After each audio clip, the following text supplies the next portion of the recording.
आपको मैं खैर अगर मैं हम थोड़ा सा इंटरेक्शन की तरफ चले जाएंगे तो हमारा टाइम थोड़ा कंज्यूम हो जाएगा, लेकिन मैं आपको एक बात बताना चाहता हूँ जो कि बहुत इंपॉर्टेंट बात है। इसको अपने जो है ना वो दिमाग में बिठा लीजिएगा कि जो रेज्यूमे होता है, एक एक रेज्यूमे होता है, एक सीवी होता है। सो दोनों में भी एक फर्क होता है, वो मैं अभी आपके साथ आगे शेयर करता हूँ। लेकिन अभी चूंकि आपकी स्टेज पे हैं हम, आप लोगों ने अभी अपनी प्रोफेशनल लाइफ में एंटर होना है, तो हम रेज्यूमे की बात करते हैं। याद रखिएगा कि ये आपकी लाइफ का सेकंड मोस्ट इंपॉर्टेंट डॉक्यूमेंट होगा। फर्स्ट होगा आपका निकालनामा और सेकंड मोस्ट इंपॉर्टेंट होगा आपका रेज्यूमे। वो कैसे? वो ऐसे कि ये एक ऐसा डॉक्यूमेंट है जो आपसे पहले पहुंचता है ऑर्गेनाइजेशन में, और इस डॉक्यूमेंट की बेस के ऊपर ऑर्गेनाइजेशन ये सिलेक्ट करती है कि इस बंदे या इस बंदी को, इस कैंडिडेट को हमने इंटरव्यू के लिए बुलाना है या नहीं बुलाना। तो अब आप ये अपने दिमाग में थोड़ा सा इमेजिन कर लें कि इसकी इंपॉर्टेंस क्या है और रेज्यूमे कितना इंपॉर्टेंट डॉक्यूमेंट है आपकी लाइफ का। ये समझ लें कि ये आपका एक ब्रोशर है जिसमें ये लिखा हुआ है कि ये बंदा आपके लिए सूटेबल कैंडिडेट है या नहीं है, और इसकी जो स्किल सेट्स हैं वो आपकी स्किल सेट्स के साथ मैच हो रही हैं या नहीं हो रही। तो वापस चलते हैं स्लाइड्स की तरफ। मैं ज्यादा डिटेल में नहीं जाऊंगा, मैं थोड़ा सा स्किम करूंगा। आप कोशिश कीजिएगा कि जितना आप इसमें से ले सकें वो जरूर अपनी इंफॉर्मेशन का हिस्सा बनाइएगा।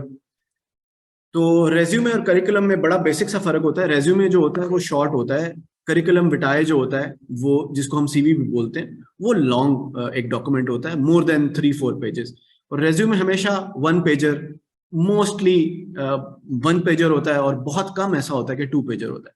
चूंकि आप लोग सब अभी फ्रेश अपना स्टार्ट लेने जा रहे होंगे अपनी प्रोफेशनल लाइफ की तरफ, आप गामजन हैं, तो कोशिश कीजिएगा कि आपका रेज्यूमे 1 पेज से ज्यादा का नहीं होना चाहिए, क्योंकि ये बड़ा ही शॉर्ट सॉर्ट ऑफ समरीज होती हैं। इसको हम आगे डिस्कस करेंगे कि इसमें क्या होना चाहिए और क्या नहीं होना चाहिए। सो वक्त की किल्लत की वजह से मैं थोड़ा सा स्पीड अप करूंगा अब। तो ये हेडिंग्स जो आपके लेफ्ट कॉर्नर पे आ रही होंगी, इनको जरा देखिएगा कि आपकी हेडिंग क्या होनी चाहिए आपके सीवी की या आपके रेज्यूमे की। सबसे पहले आपका नाम होना चाहिए, उसके बाद आपका एड्रेस या कॉन्टैक्ट डिटेल्स, जिसमें आपका फोन नंबर भी हो सकता है, आपका घर का एड्रेस हो सकता है, आपका किसी सोशल मीडिया का एड्रेस हो सकता है जिसमें लिंक्डइन या और कोई प्रोफेशनल प्लेटफॉर्म, और आपका ईमेल एड्रेस। बस। इसके अलावा मैं अक्सर बहुत सारे सीवीज से गुजरना होता है मेरा, मैं बहुत सारे सीवीज आते हैं मेरे पास, तो दुनिया जहान की इंफॉर्मेशन होती है, मैरिटल स्टेटस और सीएनआईसी नंबर, और ये एक ऐसी इंफॉर्मेशन है जो आपको फर्स्ट ग्लांस में देनी ही नहीं होती एम्प्लॉयर को। तो एम्प्लॉयर को तो आपके इस पर्सनल इंफॉर्मेशन से इतना कोई लेना देना नहीं होता, अनलेस कि आप कोई राउंड 1 इंटरव्यू क्लियर कर लें, राउंड 2, राउंड 3, और जब एचआर इंटरव्यू की बारी आए तो फिर आपको एचआर कहता है कि जी अच्छा, जो ह्यूमन रिसोर्स डिपार्टमेंट होता है हर ऑर्गेनाइजेशन का, कि भाई अब आप हमें अपना सीएनआईसी भी दें, अपने अपने एजुकेशनल डॉक्यूमेंट्स भी प्रोवाइड करें, अपना डोमिसाइल भी दे दें, ये भी दे दें, वो भी दे दें। तो तब ये हमारे पास रिक्वायरमेंट आती है। तो अपने सीवी की हेडिंग में कभी भी इसे इन 3 चीजों से इजाफी इंफॉर्मेशन देने की आपको जरूरत नहीं है। उसके बाद आ जाएगी आपकी एजुकेशन, जिसमें आपकी डिग्री है, आपकी डेट ऑफ ग्रेजुएशन है। अगर कंटिन्यूड है तो आप लिखें candidate for example BCom honours या बीबीए, तो candidate for BBA, candidate for MPhil, candidate for masters in English literature. तो ये अगर आप कंप्लीट कर चुके हैं तो उसकी ग्रेजुएशन डेट आ जाएगी। इसी तरह आपका जीपीए आ जाएगा, आपके एकेडमिक अवार्ड्स आ जाएंगे, आपका जीमैट स्कोर अगर आप किसी जीमैट प्री रिक्विजिट के लिए अप्लाई कर रहे हैं।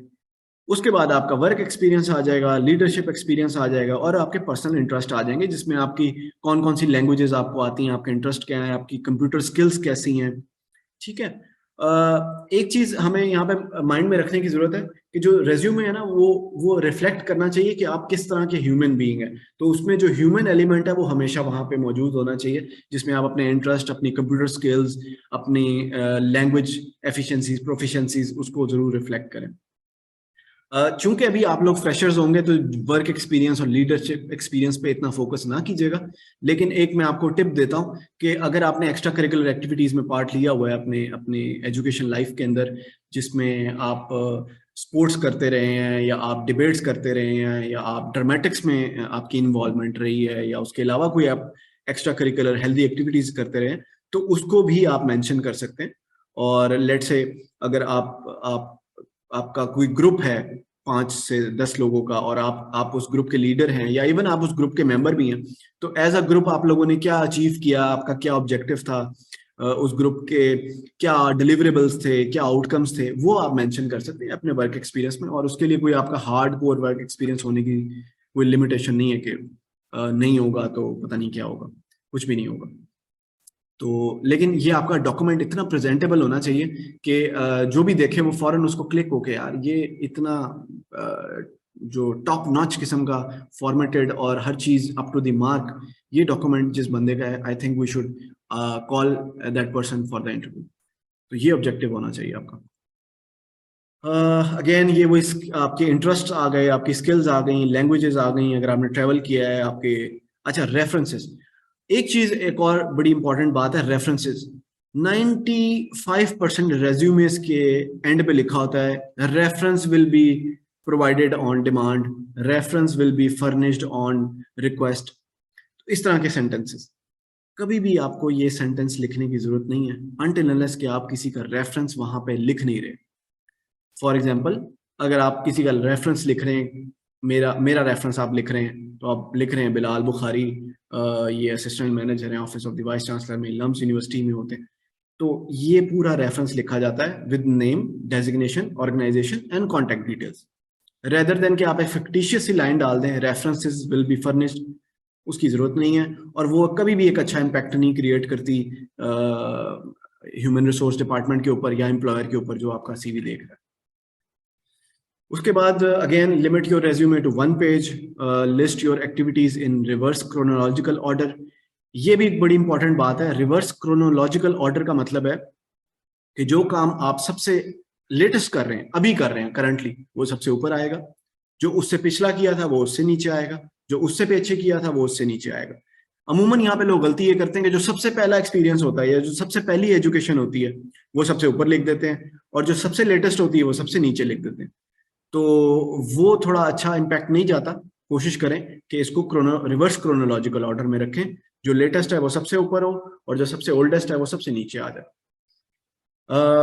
अगेन फिर वो बात आ गई कि place more important activities before lesser once.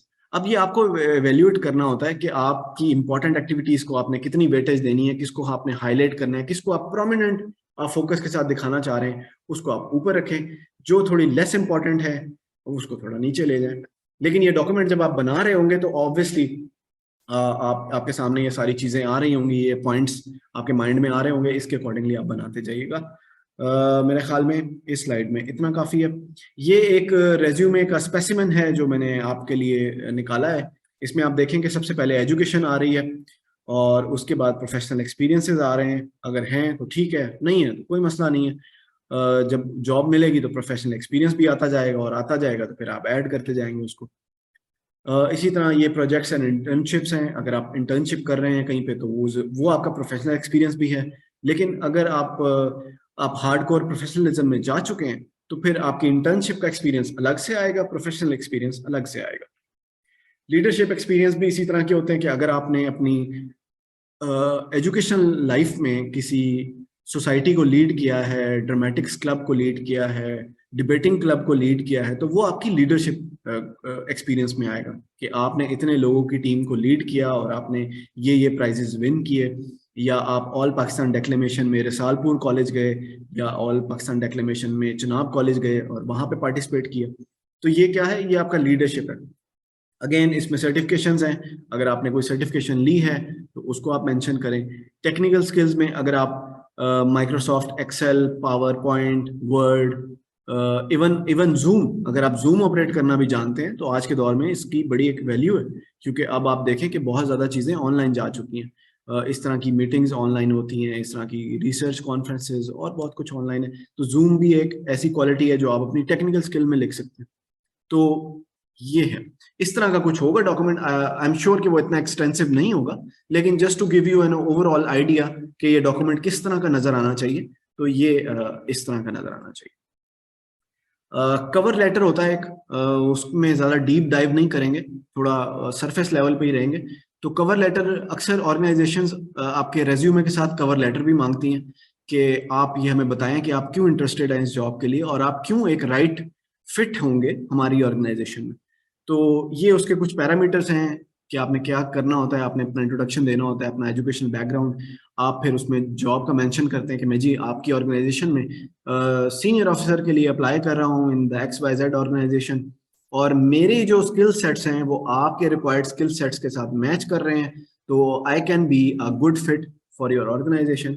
और फिर उसमें आप एंड पे फिनिश करते हैं with a call to action कि जी I am expecting to receive an interview call in near future. तो ये